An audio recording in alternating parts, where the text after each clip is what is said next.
Very much. Sir, I want, please, sir, the last one is very important. Please, sir, I'm sorry. Can I? Yes, go ahead. Sir, please, there is this question I've wondered so much all my life. And I know you are the only man I know in this world that have intelligence and wisdom at the same time. I would like you to answer it for me, sir.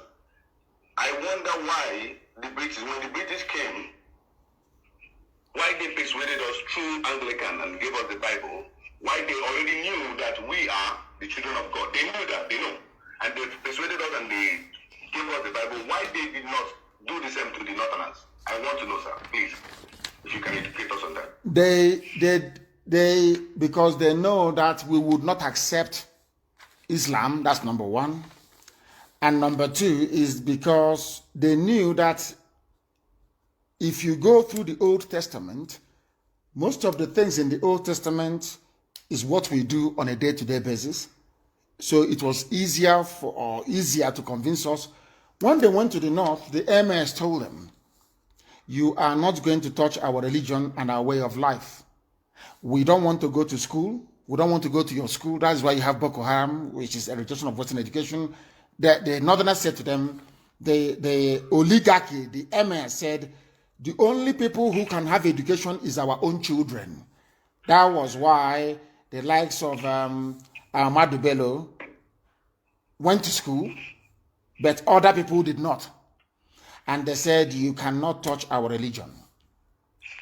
Those two things were very, very paramount. They reached a deal, and the northerners said, we will not fight you. If you don't force us to go to school, and you don't tamper with our religion, we are not going to fight you. You can take over. That was indirect rule. You can take over and rule us, and then we rule the people on your behalf. That was what happened. And let me tell people something. I'm coming. Hold on a second. Let me tell people what they do not understand. The white man, in the main, is a racist pig. Now listen to me. They are racists. And when they went to Israel, the Knights Templars went to Israel. After all, there was the Kingdom of Jerusalem that no, they're not paying attention. There is a place called, go and Google it, the Kingdom of Jerusalem. The Christians, oh, but I respect Europeans. Child, my goodness. I respect them. I respect them. I respect them. And I will tell you why I do respect them.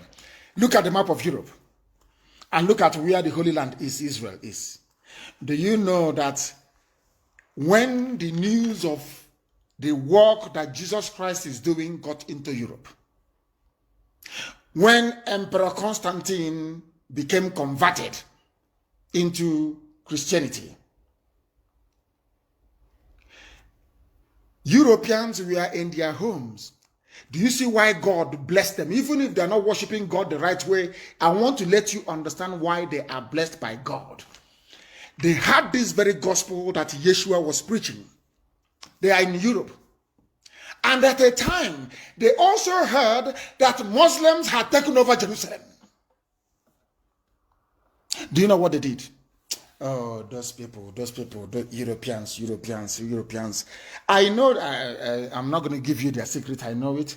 And when Biafra comes, you see what shall become of Biafra. Do you know what they organized their armies? Volunteers. They asked for, they said that the house of God has been taken over by Muslims. They rallied all over Europe. All noble men, even kings, brought out their children to go to liberate Jerusalem. They know that Israel was surrounded by Muslims everywhere, from Lebanon all the way to Egypt. Israel is somewhere in the middle, not minding that all these brave, noble men, young men, some of them took their wives with them. They embarked on a march to liberate Jerusalem. And as soon as they did it, God blessed Europe in such a way that it is astonishing. That is why they lead the whole world in everything. Every other person, even China, the technology that China has today, they copy from the West. They copy from Europe and from USA, from Canada. That was why God blessed them, and I want you to understand this. When they heard that the house of God has been taken over by Muslims, they said it can never happen. They organized themselves, and let me shock you, they did not use the ship. They trekked.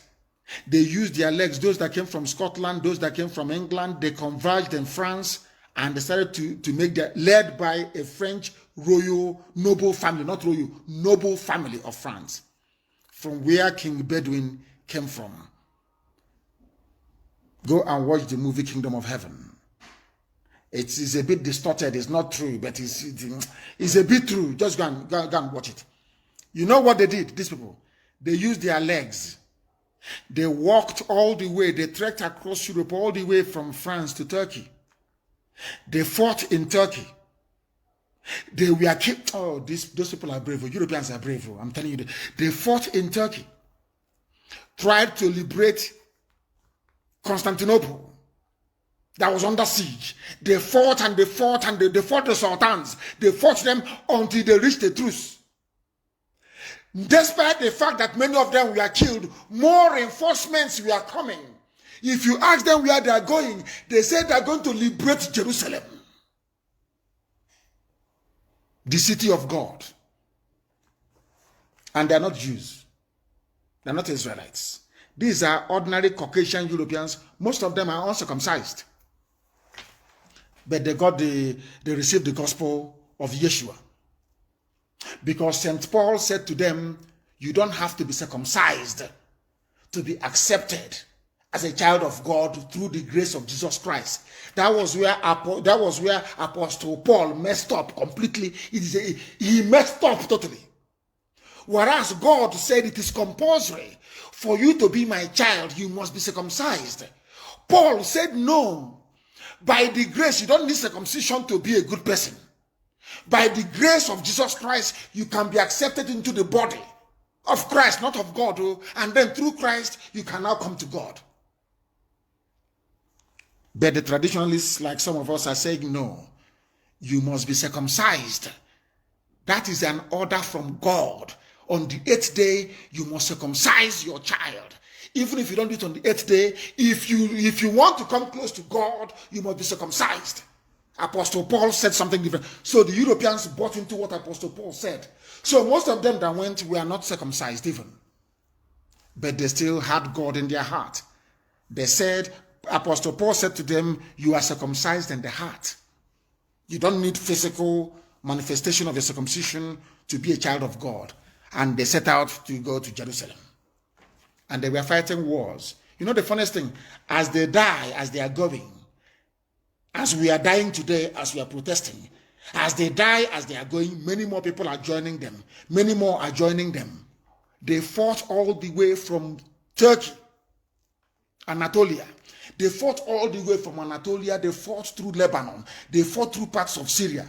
These are Europeans, oh, some from Scotland, some from England, some from Wales, some from Ireland. Noble children of noble men and women. These are the crowned heads of Europe, sending their children to do what they felt was the will of God. And they came into Jerusalem. And they drove away the Arabs from Jerusalem. And they started the kingdom of Jerusalem under a French noble family that now became the king of Jerusalem, Bedouin. Go and read it up. And they held Jerusalem for over 100 years until the armies of Salahuddin, who is a Muslim, but he is from Kurdistan. Salahuddin is from Kurdistan, the Kurdish part of Iraq, the most celebrated Muslim Islamic general of all time. The most celebrated. But he was a noble man. No, he was a pious man, a noble man. He was also a very kind man as well. He defeated the armies of Guy de Lusignan, who took over the kingdom of Jerusalem as the king by marrying the sister of King Bedouin. I think the second or the third, Isabella. He was a drunkard. He desecrated the house of God and broke the agreement between King Baldwin and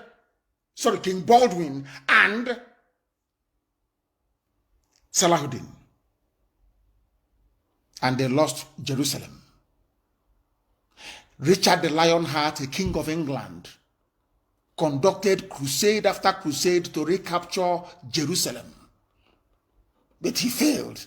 They only managed to take Acre, a place called, that's how you get an acre of land. That was where the measurement acre came from. A-C-R-E, an acre of land. There is a place in the Holy Land called Acre. The English king, Richard the Lionheart, took it from the Muslims. They fought and fought and fought to enter into Jerusalem. It was not possible. God saw the heart of a white man from Europe and said, your heart is clean.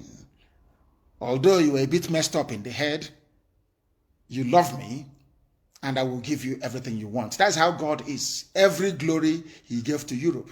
That is why Europe is ruling you today. That is why there is a white woman in Abuja called Katrina Lang who is ruling 200 million black people. It's the grace of God upon white people over black people, because they risked and sacrificed their sons in order to reclaim Jerusalem for the glory of God and drive away Muslims. And now let me tell you something that happened as well. Because Salahuddin marched an Islamic army into the Holy Land of God. Now listen very carefully. Because he marched an Islamic army into the house of God, they went to the Temple of Solomon, rebuilt by King Herod, and they placed Islamic symbols inside the Temple of Solomon. God placed a curse on the people from which Salahuddin came from, Kurdistan. That is why today Kurdistan can never be a country forever and ever. They are divided into Turkey, into Syria, into Iraq, and also Iran. Together they are a very big nation, but divided they are nothing and they're very weak. That was the curse that God placed upon Salahuddin, forever taking over Jerusalem. Now you understand. Let us go to the line. The same way that God cursed Ogoniland because of Kenserewiwa for bringing division amongst his people. That is how God is. That is how Elohim works. Because Europe got up and said, it is an affront that the house of God, this gospel we've been hearing, that Muslims came there, they sacrificed their sons and marched with leg, not sheep, with leg, all the way from France and Italy. Every European nation gave their sons, royalty, their noble sons, to go and fight. That was how the Knights Templars came about. The order of the Temple of Solomon. The Knights Templars. They bank you. Some of you will go to ATM today to go and withdraw money. They were the people that started banking. These are royalties, noble men from Europe. They rescued the Temple of Solomon from the Islamic hordes. And God blessed Europe because of that. Elohim blessed them. So when you wonder, oh, they are here, they conquer. When a white man now comes to your village, if he tells you to do anything, all of you will bow down immediately. Because the grace of God is upon white people. They sacrificed their sons to rescue Jerusalem from the Arabs. Now you understand, don't you? So in case you're wondering, why, you know that God looks into the hearts of men. The way Europe, you know, if you go to Europe, ask anybody living in Europe, every mile is a church or a cathedral. And when you see the building, you marvel. Come to Africa. People now worship God inside poultry. They drive the chicken to one side. They bring up a table and they build a pulpit and they're talking rubbish. Is there any magnificent church that you have in Africa apart from the one built in Ivory Coast by Hofert Burney? Only one church stands out in all of Africa. A replica of St. Paul's Basilica in the capital of Cote d'Ivoire. Am I lying? If you come to your village, you see somebody going to a bacha with zinc, and they say they're praising God. They say that God said he doesn't dwell in buildings. Talking rubbish. Go to Europe that is blessed by God. When you go to Notre Dame, you open your mouth and you'll be blown away. You go to St. Paul's Cathedral, the same thing. You go to New York. What is that Roman Catholic cathedral in New York? I've forgotten. I think it's Cathedral of All Saints. I don't know. You marvel. You go to the Coptic church, you marvel. You go to the Ethiopian church and you marvel. You come to West Africa and they're talking rubbish. Every idiot. They go to where if you run out of money, you drive away your goat and use the house of the goat. You say it is a house of God. Jesus is deliverance ministry. And I think God will love you. You're a hypocrite. You're a criminal. When you go to Europe that used to love God, you see the houses they built to God.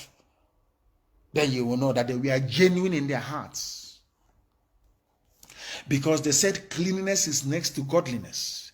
They made sure that the houses they built to God was pristine, very clean and neat. These are the things you need to know. And we have come to the end of our program this very morning. Fridays is our question and answer sessions, please. And then you should be able to call and we should take your calls and answer your questions as well. But not stupid ones like give us guns, give us this. In a revolution, nobody gives you a gun. You make your own guns because the revolution. If they see you with automatic weapons imported from abroad, they say you planned an insurgency. It is no longer spontaneous. The world only understands spontaneous uprising. They do not understand planned insurgency. Go through your history, please. I thank you all very much for listening this morning. I know we didn't take much of your calls, but what I can say to you is that on Friday, we are going to be live once again. But we'll be live again this evening. I preach morning and night. I will try to sleep before this evening is upon us. Please, very, very important. We will reconvene 7 p.m. this evening. But with all the love in my heart and best wishes to those of you who are coming out today to protest, and also those of you leaving the army, the Navy, and the Air Force to come and join Nigerian youths in this revolution, with all the love in my heart, from me, from here,